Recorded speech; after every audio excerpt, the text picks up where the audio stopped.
Bienvenidos al podcast de la Academia Testec. Estamos felices de tenerte aquí porque estás a punto de aprender algo nuevo sobre distintas áreas industriales y así aumentar tu conocimiento y nivel profesional. Bienvenidos a esta nueva edición del podcast de Academia Testec, el cual es la edición número 8, o mejor dicho, la continuación del número 7, la parte 2 de la temática de rol de los ensayos no destructivos en las inspecciones, ¿no? Este podcast como tal va a abarcar el contenido que faltó del podcast anterior, que gira en torno a malentendidos en los ensayos no destructivos, limitaciones y un poco de la ética vinculada a los ensayos no destructivos, que también es súper importante, ¿no?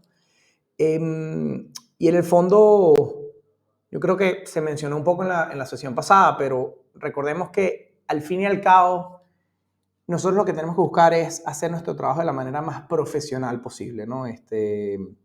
Evidentemente, los ensayos no destructivos brindan una información extremadamente importante a la industria. La confiabilidad gira en torno a este tipo de inspecciones. No es el único factor, como ya vimos, hay otros actores presentes, pero al fin y al cabo, de la profesionalidad o del profesionalismo, mejor dicho, que nosotros le brindemos a nuestro trabajo, la confiabilidad industrial va a verse reflejada, ¿no? Entonces, bueno, como inspectores no nos queda de otra, ¿no? Tenemos que hacer bien nuestro trabajo, yo creo que eso es lo más importante. Pero bueno, vamos a entrar entonces un poco en la temática de este podcast, ¿no? Ok, entonces ahora vamos a hablar sobre los malentendidos de los ensayos no destructivos. Yo creo que esta es un punto interesante a conversar. Realmente, aquí a veces, ¿qué es lo que pasa? Hay personas, clientes, empresas que contratan un servicio sin realmente saber qué es lo que están contratando. Eso no tiene nada de malo porque no todos tenemos que ser expertos en ensayos no destructivos, y también al que presta el servicio le tiene que dar un poco de tacto, tiene que tener un poco de tacto en el sentido de saber mercadearse, saber venderse, saber entender el cliente, ¿verdad? Y explicar, sobre todo que quede claro qué es lo que vamos a hacer con la inspección, porque vamos a ver, por ejemplo, me pasó una vez un servicio de inspección de soldaduras de un edificio que están construyendo, inspeccionar las soldaduras de las estructurales, básicamente. Entonces, claro, ofrecimos el servicio, mira, esto es tanto. Entonces, claro, nosotros estamos planteando un servicio por día, ¿no? Cobramos tanto el día y tal. La idea era hacer partículas y líquidos porque era lo que el cliente quería. Podíamos también hacer ultrasonido, pero querían partículas y líquidos, ¿no? Entonces, claro, nos mandan una foto del plano de un piso, ¿no? Y nosotros decimos, bueno, mira, esto cuesta tanto por día. Llegamos a hacer el servicio. Y evidentemente eran muchas soldaduras. Y ese trabajo no se podía hacer en un día. ¿Y qué pasó? Bueno, el cliente, bueno, dijo, no, o sea, este era el monto que habíamos fijado y esto es lo que tienen que hacer. O sea, no hay otra opción, ¿no? O sea, ¿qué es eso de...? Claro, porque el cliente no sabía la magnitud del servicio que estaba pidiendo. Estábamos hablando de que eran como 80 soldaduras en un piso, porque cada columna tenía por lo menos 4 soldaduras por 2. O sea, cada columna tenía 16 soldaduras que había que inspeccionar. Claro, al menos que te lleves 6 inspectores, bueno, de repente puedes hacer todo el trabajo en un día, está bien, pero a nivel de costos tiene un impacto, a nivel de movilización, a nivel de los equipos que tienes que tener, tienes que llevarte 5 o 6 yugos, o sea... Entonces, claro, hay que saber explicarse. Y en el fondo de ese trabajo no vamos a decir que fue error de nosotros, perdón, no quiero decir que fue error del cliente, puede ser que haya sido error de nosotros por no habernos explicado de una manera correcta y eficiente con el cliente. ¿Ok? Entonces, esos malentendidos son importantes tenerlos claros. Aquí estamos hablando de un tema netamente del alcance del trabajo. ¿Cuál es el alcance del servicio? Eso tiene que tener claro, tiene que quedar claro, pero también hay otros malentendidos que pueden surgir un punto de vista más técnico. Entonces, en primer lugar, podemos hablar de que a veces se puede pensar, ¿verdad? Que cuando se inspecciona de manera no destructiva una pieza, esa inspección va a garantizar que la pieza no va a fallar. O sea, por ejemplo, una tubería, ¿verdad? O un recipiente o un tanque, yo lo inspecciono, le hago un mapeo de corrosión, tal, chévere, el espesor está al adecuado, lo que sea, perfecto. O sea, hay varias cosas que pueden suceder. Primero, que puede ser que no haya ningún defecto, es decir, una discontinuidad rechazable, y por lo tanto pasó la inspección, ¿cierto? Pero ¿qué pasa si hay alguna discontinuidad? Esa se reporta, pero no necesariamente es rechazable. Claro, después durante el proceso esa discontinuidad puede crecer y convertirse en un defecto. Entonces, ahí es donde viene un detalle. A veces se piensa que si yo inspeccioné algo, mañana no se va a dañar. No, eso puede suceder. Eso puede perfectamente suceder.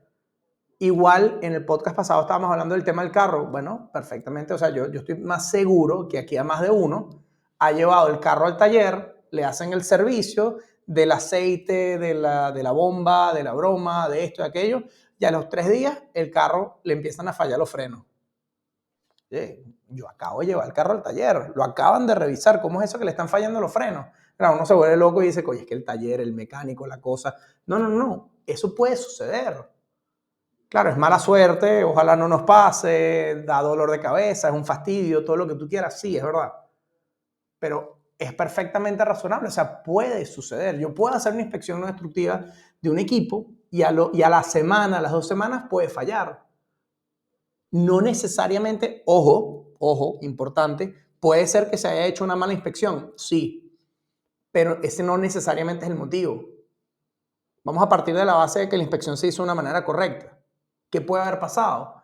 Bueno, hubo una mala operación de proceso. Eso puede pasar. Puede ver que había una discontinuidad que no era detectable. Es decir, recordemos que cada método no destructivo tiene limitaciones. Eso lo vamos a hablar más adelante. Porque de repente yo hice líquidos penetrantes, pero era una discontinuidad que estaba interna. ¿Cómo la voy a detectar con líquidos penetrantes? No hay manera. De repente tenía que hacer ultrasonido, de repente tenía que hacer partículas, de repente tenía que hacer radiografía para poder detectar ese defecto y rechazar la pieza. Entonces, claro, ahí nosotros tenemos que pensar, ok, o sea, no es que yo hice mal mi trabajo, es que el alcance y la técnica que se definió no era la correcta para ese.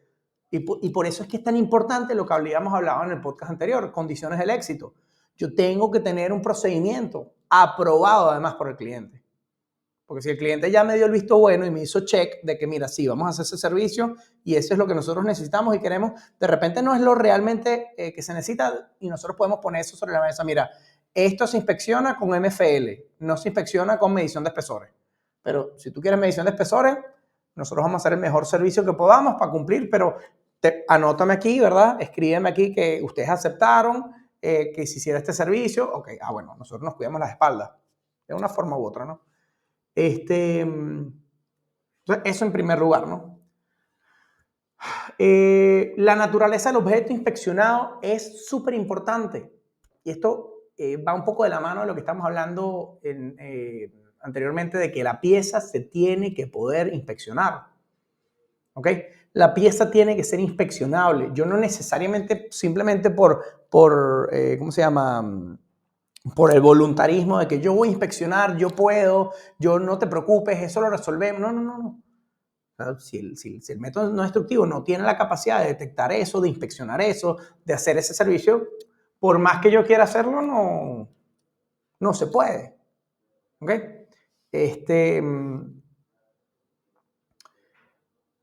Y todo esto termina, vamos a decir, desembocando en esto, ¿no? Los resultados de los ensayos no destructivos dependerán del método de inspección. O sea, termina dependiendo de qué método no destructivo estoy implementando para hacer la inspección. Todo lo que hablamos ahorita termina siendo esto, porque el tema de que si una discontinuidad no es detectable, el tema que si la pieza no es inspeccionable, el tema, todo termina dependiendo de las limitaciones del método, que las vamos a hablar ahora, ¿verdad? Porque el método es el que me va a dictaminar el alcance que yo pueda abordar y al mismo tiempo, que va muy de la mano, son las capacidades del técnico. Si el inspector no sabe hacer el servicio, puede ser que yo esté haciendo el trabajo o la inspección, mejor dicho, con el método correcto. Pero si estamos haciendo corrientes inducidas y yo soy un inspector de medición de espesores y yo nunca en mi vida he agarrado un equipo de corrientes inducidas, ¿cómo yo voy a garantizar los resultados? Eso no tiene ningún sentido. No tiene ningún sentido. O sea, yo porque hago un curso de 5 días, remoto además, de corrientes inducidas, ya el día siguiente me bautizo como inspector de corriente inducida superficial o tubular. No, eso no. Viene todo el proceso de la experiencia en campo, certificación. Eso no es de un día para el otro que la persona, no. Entonces, claro, es muy importante, en primer lugar, que el método sea el método correcto y que el inspector tenga la experiencia, la pericia, la habilidad para poder prestar el servicio.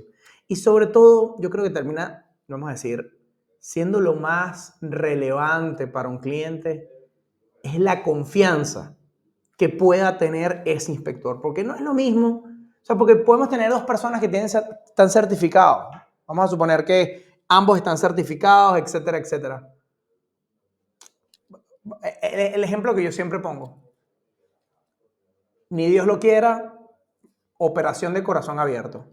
Te tocó, por X, Y, Z motivo, tienes que recibir una operación a corazón abierto. Y yo te pongo dos médicos. Te pongo el médico que tiene 20 años prestando el servicio de cirugía de corazón abierto, ¿verdad? Y tienes el médico recién graduado, ¿verdad? Que sacó la maestría, sacó el doctorado, tiene experiencia, pero tiene 2 años de experiencia. Tiene solo 2 años de experiencia. Es muy bueno. Cumple con los requisitos, cumple con las credenciales. Estamos poniendo nuestra vida en riesgo. ¿Con quién preferimos operarnos? ¿Con el que tiene de repente 30? Es mucho, porque ya quizás, pero vamos a poner 20 años de experiencia. ¿Con quién preferimos? ¿Con una persona que tenga 20 años de experiencia operando o con una persona que tiene año y medio, 2? Oye, yo no tengo nada en contra de la persona que tiene 2 años de experiencia porque probablemente puede hacer esa operación y tiene las credenciales y me lo demuestra y tal, pero mira, o sea, yo me la pienso. Y porque estamos hablando de mi vida, ¿no?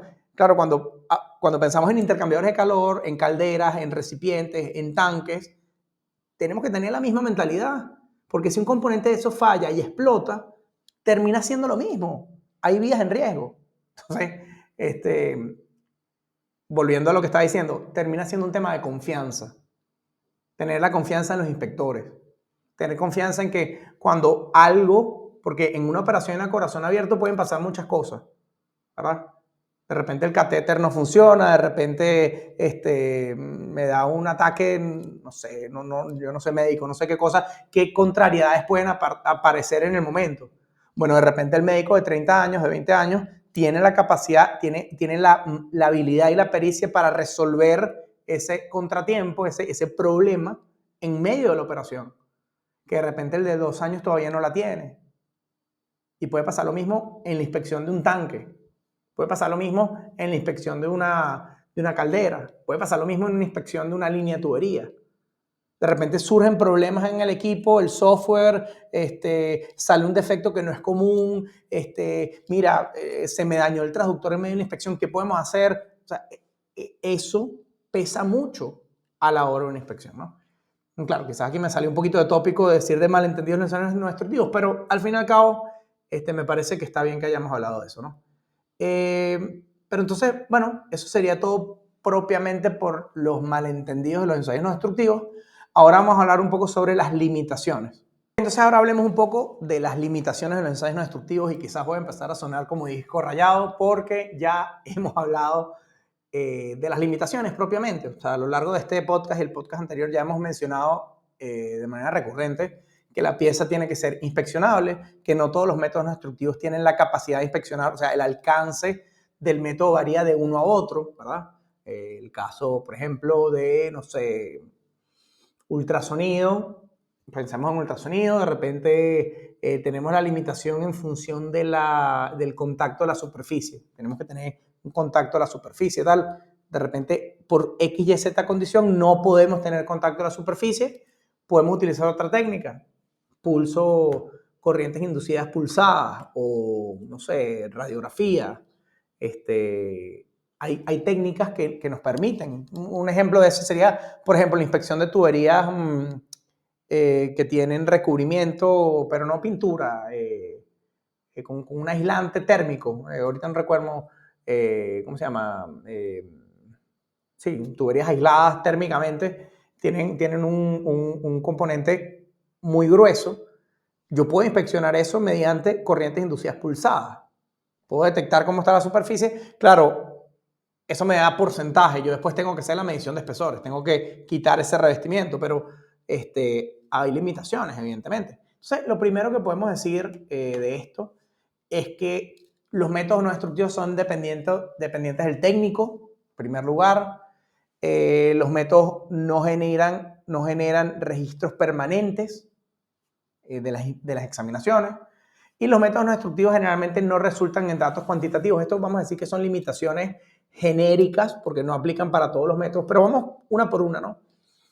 Los métodos no destructivos son dependientes del técnico que las ejecuta. Lo acabamos de hablar. O sea, eso lo acabamos de hablar, yo creo que no hace falta que lo mencionemos, ¿no?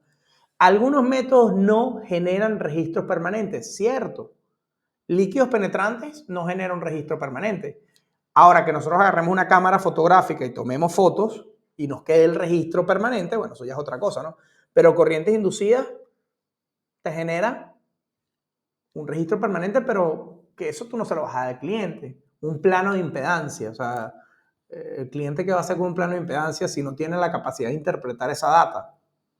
A menos que tú me digas que un mapeo de corrosión que por los colorcitos se ve tal, pero radiografía genera un registro permanente. Tienes la placa radiográfica del componente. Eso, entonces, bueno, dependerá del método, ¿no?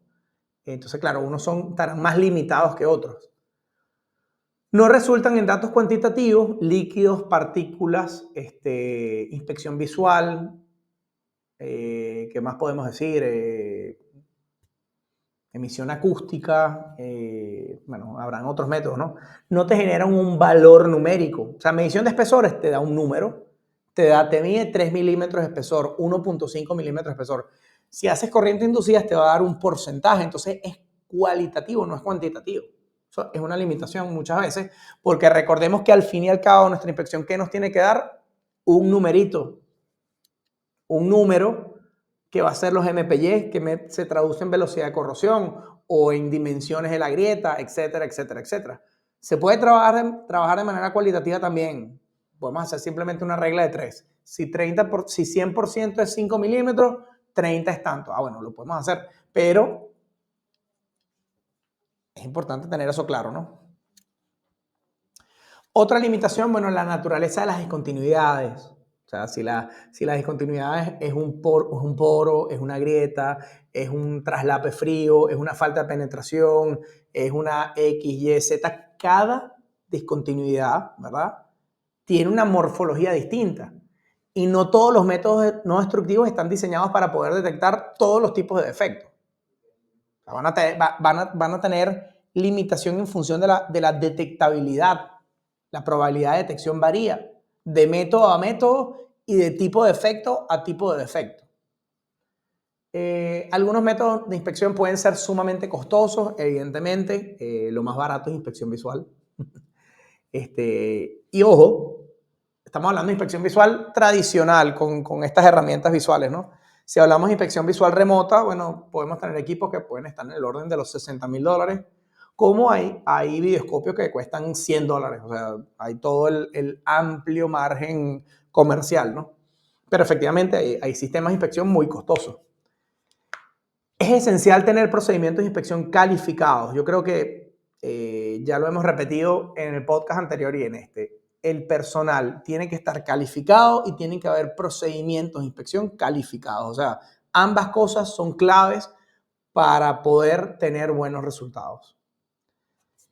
Y bueno, al fin y al cabo yo creo que eso sería todo por las limitaciones de los ensayos no destructivos. Yo creo que va mucho de la mano con todas las cosas que ya hemos estado hablando anteriormente. Entonces, bueno, vamos a el siguiente segmento de este podcast. Ok, entonces ya para cerrar este podcast, vamos a hablar un poco sobre los criterios de ética profesional en los ensayos no destructivos. Aquí realmente yo les recomiendo, o sea, si este es un tópico que les causa interés o algo que ustedes están activamente buscando, tenemos un curso específicamente que se llama Ética en los ensayos no destructivos en nuestra plataforma de Academia Testec. Les recomiendo que vayan a ver el curso en su totalidad, si es algo que les llama la atención. Sin embargo, aquí una píldora muy puntual. Para hablar de criterios de ética, tenemos que definir qué es la ética, y no me voy a ir a etos y hablar de filosofía y tal, y eso no, o sea, lo podemos hacer, de hecho en el curso se habla un poquito de eso, pero aquí simplemente nosotros tenemos que plantearnos un concepto muy claro, ¿no? Nosotros tenemos, o sea, por ser seres humanos, hay una naturaleza que está implícita en nosotros, ¿no? Y nosotros tenemos que saber que hay cosas buenas y hay cosas malas. Y aquí la idea no es trazar una línea en el sentido de que qué pienso yo y qué piensas tú no. O sea, esto es blanco y negro. O sea, en los ensayos no destructivos es blanco y negro. O sea, no hay bueno, quizás si la grieta está un poquito más a la izquierda y si yo hubiese usado el transductor en este ángulo. No. Es un defecto, es una discontinuidad o es una indicación falsa. O sea, así. Porque si eso no está claro, ¿cómo yo pretendo ser un inspector? O sea, o está bien o está mal, punto. O sea, claro. Y eso no solamente, y ahí solamente estoy hablando de manera muy puntual en los resultados. Ahora, todo lo que gira alrededor de los ensayos no destructivos también es planteable a nivel de ética profesional. Por ejemplo, un inspector va a prestar un servicio. Ese inspector debería tener, ¿verdad?, el equipo adecuado, debería tener sus certificaciones al día, debería tener el conocimiento del servicio que va a prestar. Muchas veces eso no es así. Y no vamos a hablar de ningún caso particular. A veces los inspectores llegan sin equipo, sin certificaciones y sin conocimiento del servicio. ¿Cómo esa persona, y no es culpa del inspector, cómo esa persona va a prestar un buen servicio? ¿Cómo va a ser profesional en su trabajo? Ahí quién es el responsable. ¿De quién tiene la culpa? ¿La empresa que presta el servicio de inspección? ¿La empresa que está contratando? ¿El propio inspector? ¿El auditor? O sea, hay muchas partes, porque muchas veces puede haber un tema económico, ¿verdad? Muchas veces puede haber un tema de obligación. Podemos hablar de, por ejemplo, un caso muy famoso recientemente, el tema de Ocean Gate, ¿no? Ocean Gate, no, el submarino que entró a tanto profundidad, ¿no? Y explotó. Una implosión tal, que de verdad un desastre, bueno, murieron personas, o sea, de verdad o sea, vamos a ponerlo en términos, y perdón la palabra, una desgracia, ¿no? O sea, realmente, efectivamente eso es así. ¿Qué pasó ahí? ¿Qué pasó ahí? Bueno, yo sé que mucha gente ha salido a hablar y tema y esto y aquello. Yo hice mi propio trabajo investigativo y uno puede ir, ahorita no recuerdo cuál es el estado en Estados Unidos, pero uno puede ir en Estados Unidos, tiene una cosa muy buena que todo queda por escrito, ¿no? Y todo se registra y todo está. Entonces, uno puede ir a la demanda.